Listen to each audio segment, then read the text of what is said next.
تھوڑا تھوڑا تھوڑا کر کے. تو لوح محفوظ جو ایک خاص مخصوص جگہ ہے، لوح محفوظ سے آسمان دنیا پر یک بارگی قرآن کا نزول رمضان میں ہوا ہے. آسمان دنیا، پھر آسمان دنیا سے اللہ نے تھوڑا تھوڑا تھوڑا تھوڑا 23 سال میں حضور کے قلب مبارک پر نازل فرمایا. یہ مطلب ہے قرآن کو یک بارگی نازل کرنے کا، قرآن اس مہینے میں.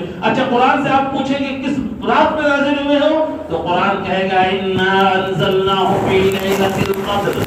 قرآن کریم کا جو نزول ہوا ہے وہ لیلۃ القدر جو 1000 مہینوں سے افضل ہے.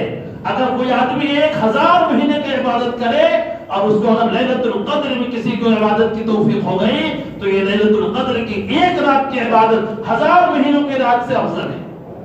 تو اس رات میں قرآن مقدس نازل ہوا. کائنات میں، اس کائنات میں سب سے زیادہ تقدس کسی چیز کو حاصل ہے تو قرآن کو حاصل ہے.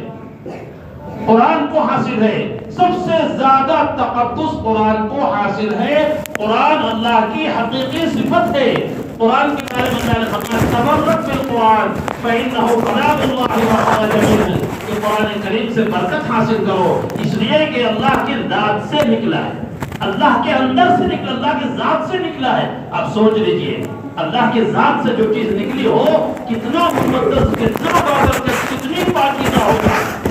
قرآن کریم سے برکت حاصل کرو. آج افسوس، وہ زمانے میں معزز تھے مسلمان ہو کر، وہ زمانے میں معزز تھے مسلمان ہو کر، اور ہم خار ہوئے، ذلیل ہوئے تاریخ قرآن ہو کر. ہم خار جو ہوئے ہیں، ذلیل جو ہو رہے ہیں، بہت بڑی وجہ قرآن سے ہم وابستہ نہیں، قرآن سے ہمارا رشتہ ٹوٹا ہوا ہے، قرآن سے ہم الگ ہیں. اور وہ زمانے میں معزز تھے، وہ زمانے میں قابل عزت تھے، سر بلند تھا ان کا، عزت کی چوٹی پر تھے. وہ کیوں؟ قرآن سے وابستہ تھے، قرآن سے جڑے ہوئے تھے. وہ زمانے میں معزز تھے اور ہم آج زمانے میں آج جو خار ہوئے وہ قرآن ترک قرآن کی وجہ سے. تو قرآن کریم کا نزول اس مہینے میں ہوا اور قرآن کریم بابرکت رات میں نازل ہوئی، لیلۃ القدر میں نازل ہوئی.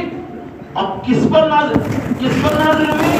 کائنات کی جو عظیم ترین ہستی ہے، کائنات کی عظیم ترین ہستی وہ جناب محمد رسول اللہ صلی اللہ علیہ وسلم کے ذات اقدس پر قرآن کا نزول ہوا. اب سوچئے قرآن کے تقدس کو تو دیکھیے. اور کہاں نازل ہوئی؟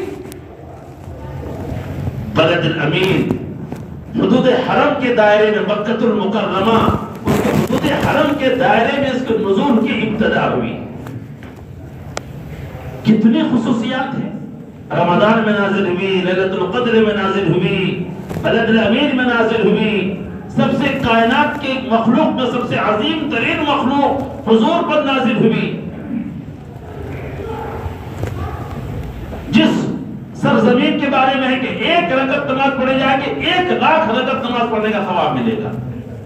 اور اس مہینے میں نازل ہوئی جس مہینے میں 1 فرض ادا کیا جائے 70 فرضوں کے ثواب ملے. 1 رکعت کوئی پڑھے گا اس مہینے میں نماز تو اس کو 70 فرضوں کے برابر ثواب دیا جائے گا.